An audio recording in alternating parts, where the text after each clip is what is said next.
blessings we ask you. Matthew 2, verse 1. Now, when Jesus was born in Bethlehem of Judea, in the days of Herod the king, behold, wise men from the east came to Jerusalem. This story is probably one of those that has been, I don't know, modified or exaggerated or added upon over the years so much that sometimes it's hard to figure it out.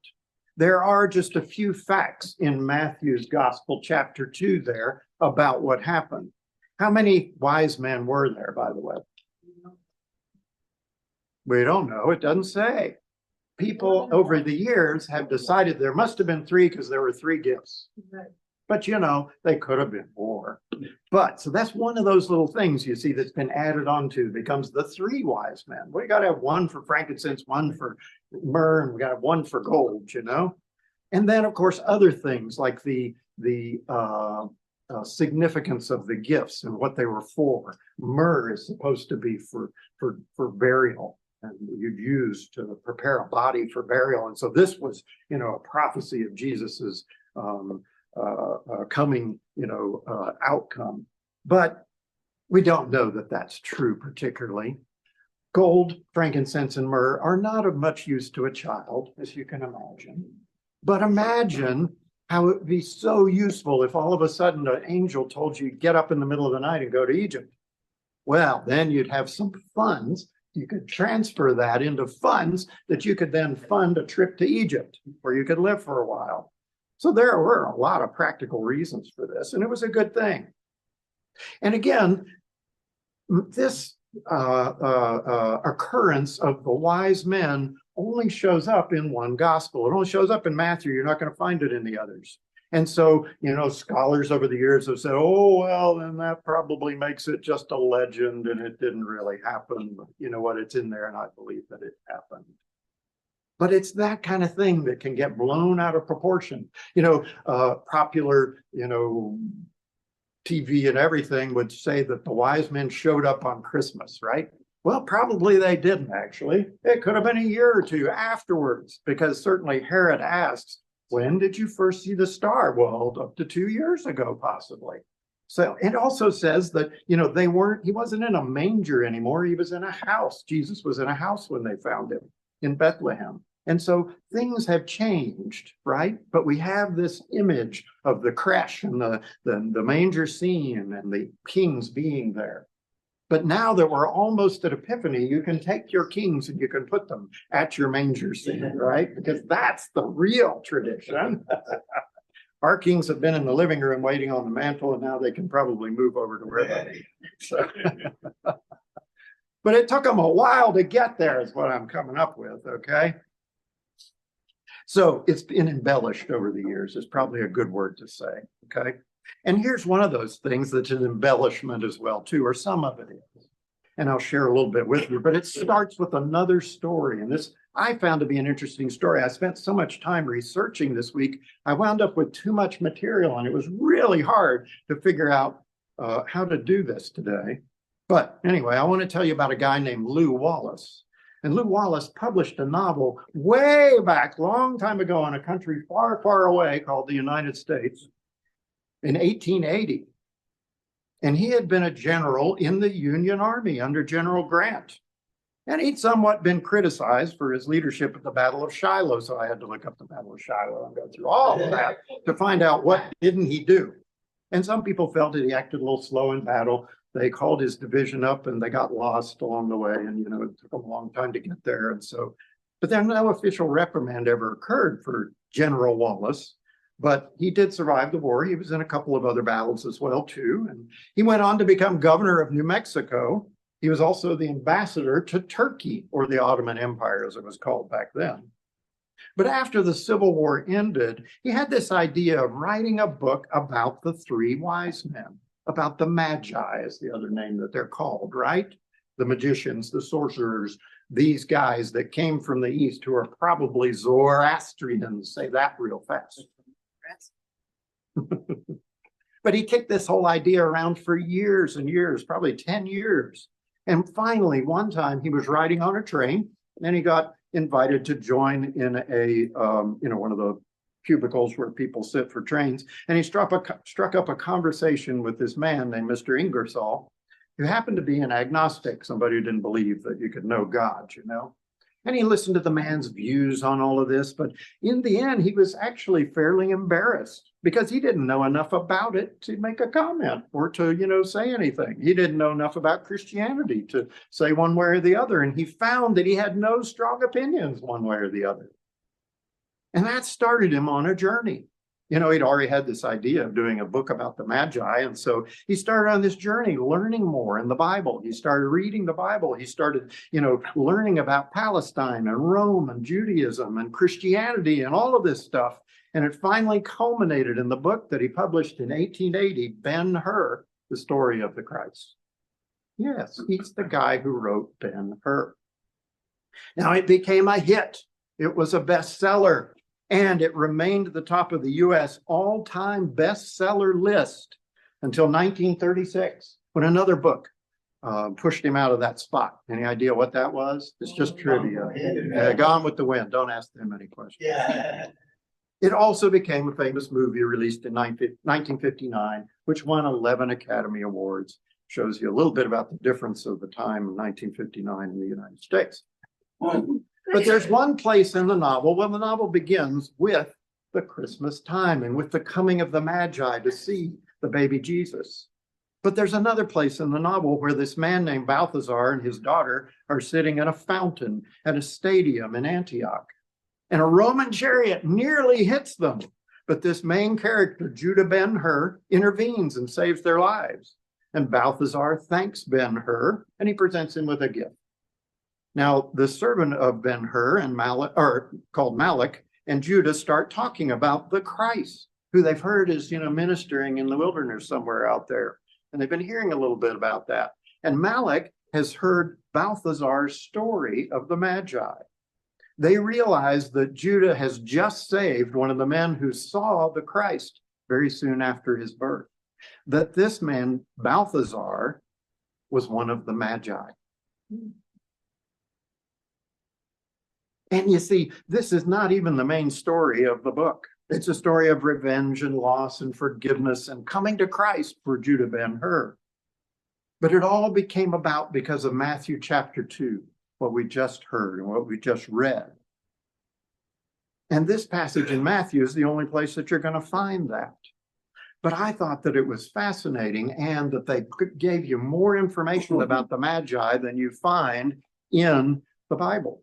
Okay, we don't have a whole lot of information. One little story, what we read right there, And it deals more with Herod than it does particularly the Magi, but they certainly play an important part in it.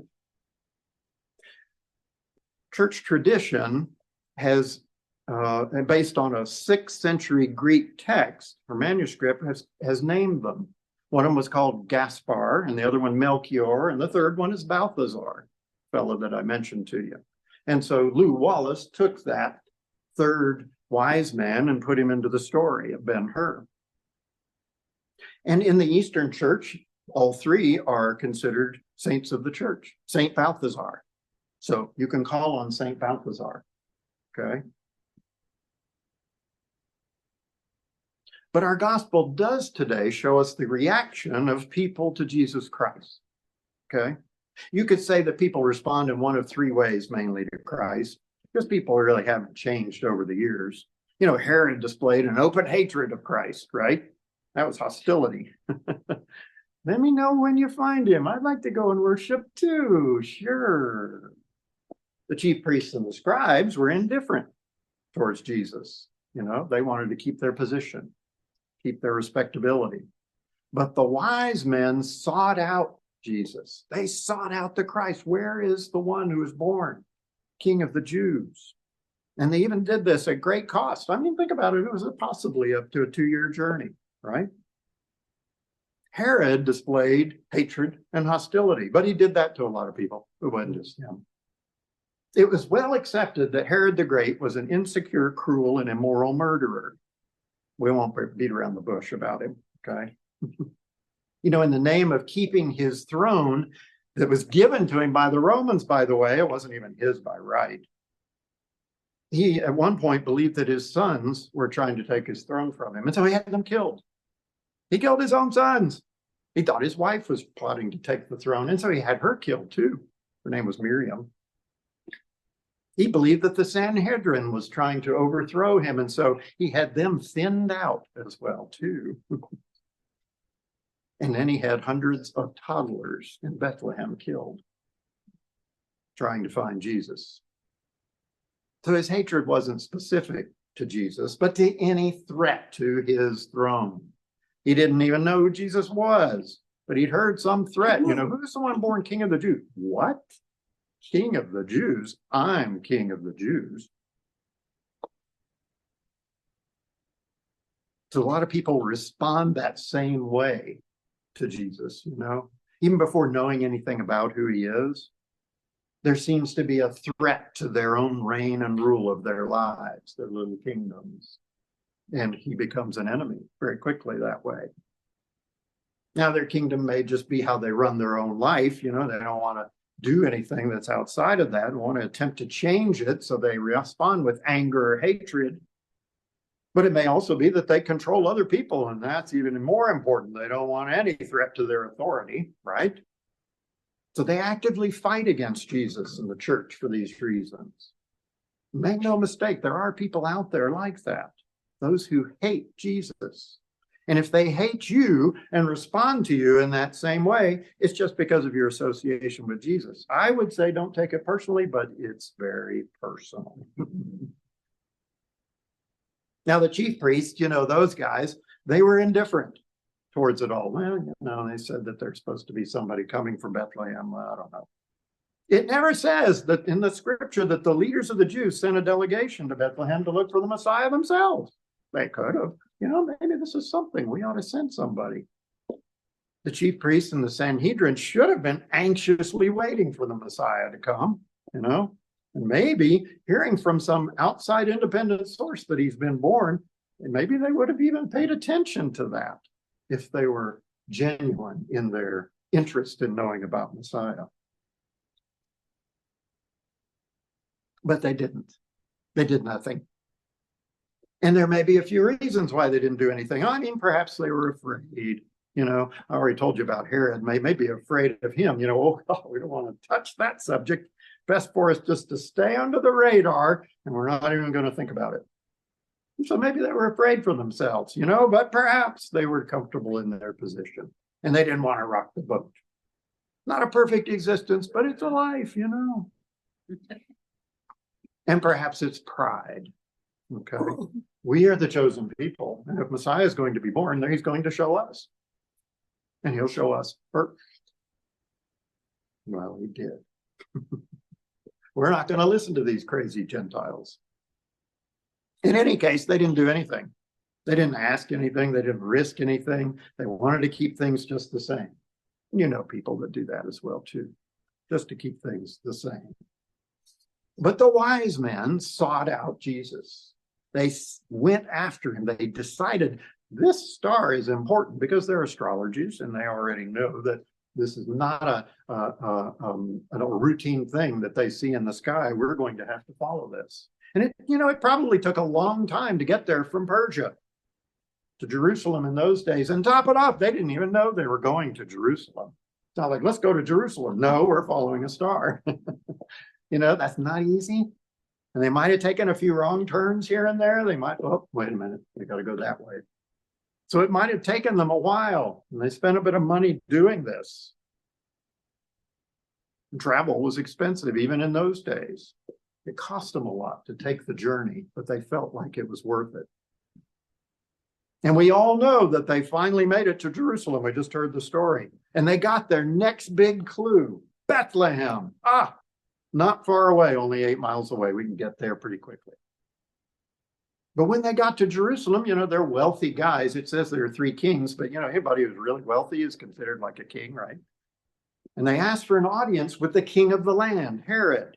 They probably brought him gifts too. It was a customary thing to do. And from his scribes, they learned where they should go next.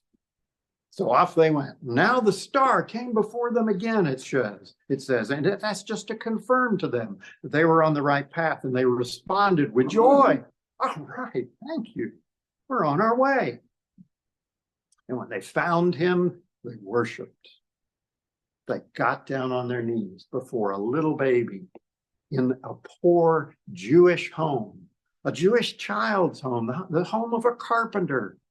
These rich, wise men humbled themselves before this little child.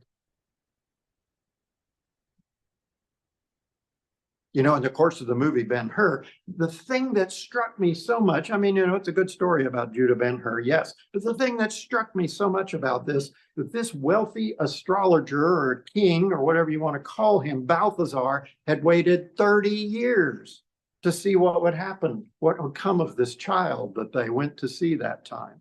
He probably remembered going back, you know, I remember we were a lot younger then. We packed the tents and we put them on the camels, and they started off, and it took forever. And, you know, I'm not that young anymore. I don't think I could do it again. But when we finally came to see him, but then when we left, we said, what will become of this child? And they had to wait for 30 years to see the fulfillment of that when Jesus came into his ministry and began going around preaching. You know, imagine returning to your own life, to your own land, and just wondering, whatever happened to that child? You remember? Maybe you met up with Melchior for coffee sometime, and they said, you remember that child? Wonder whatever happened to him. And then imagine as an old man, you come back to Judea, and you hear of this young itinerant preacher going around that's really stirring things up, and they say he's doing miracles. And knowing that this is the same child that you saw who was born King of the Jews, now grown to manhood. Wow, that's the thing that caught me out of this. And he waited that long. It's a long time to wait. What would that feel like? Church tradition has Balthazar becoming a Christian, saying that he and his friends were baptized by Thomas when he went out on his missionary work. He went to Asia. And that Balthazar eventually became a bishop and a saint of the church, of course. Saint Balthazar is considered the patron saint of epileptics and furriers and motorists and pilgrims, playing card manufacturers, sawmen, travelers, and traveling merchants. Yeah, we get the traveling part, right? He's regarded as the patron of Cologne, Germany. It's said that his bones reside in the church and the cathedral there. All three of them, apparently. But whether you believe the whole story of the wise man, the things that have been added on, that go beyond the Gospel of Matthew or not, imagine what it would be like to wait in expectation for years and years and years to see the Christ. Others in the Bible did that too. Anna served in the temple, says up to possibly 84 years, waiting for the redemption of Israel. Simeon waiting for the consolation of Israel as well too, and both of them finally saw him when they presented the baby Jesus in the temple.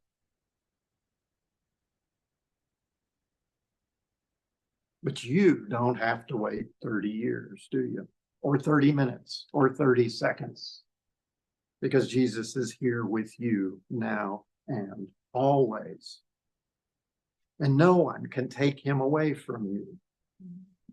In the fullness of your own story, of your life, Jesus came to you and made his home with you. He justified you. He saved you. He sanctified you. And he is always with you forever. Hallelujah.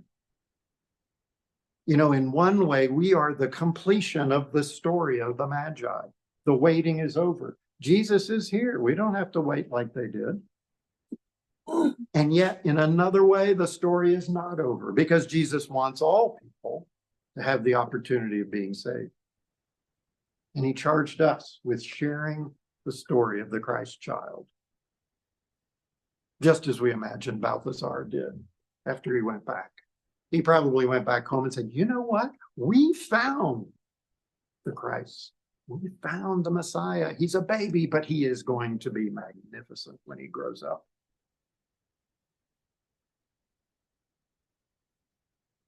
The Herod types can't take him away from you. We're still a threat to them.